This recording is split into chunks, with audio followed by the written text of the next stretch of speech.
చూసావా వారణాసి? అది కాదు, ఇది చూడు, ఎస్ఎస్ కాంచి అని రైటర్ రాజమౌళి కజిన్ ఆ 2 ఫొటోస్ పోస్ట్ చేసి ఆయన ట్వీట్ చేశారు. జన్యం బేసికలీ పాంచజన్యం ఒక పానిన్, కౌమోదికన్ ఒక కేలన్. పాంచజన్యం అండ్ కౌమోదికం విష్ణుమూర్తి చేతిలో ఉండేవి. ఈ పోజ్ మహేష్ బాబుని చూస్తే చాలా మంది అంటున్నారు కదా ఇట్ రిజెంబుల్స్ విష్ణుమూర్తి అని. సో పాంచజన్యం అనేది విష్ణుమూర్తి చేతిలో ఉండే శంఖం. It represents 5 elements of nature: earth, water, fire, air and space.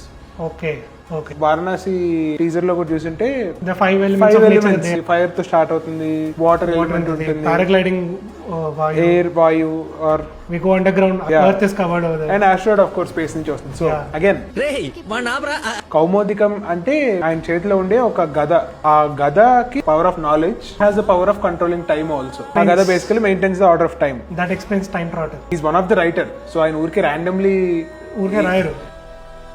Because of the hype మనం ఏదో ఎక్కువ ఆలోచిస్తున్నాం కానీ, బట్ దిస్ ట్వీట్ దీన్ని బ్రేక్ డౌన్ చేయడం felt even more exciting for me, because దాన్ని వారణాసితో లింక్ చేయడం బాగుంది. ఇదంతా కాదు కానీ ఒక్క గ్లిమ్స్ ఏదైనా వదులుంటే బాగుండేది.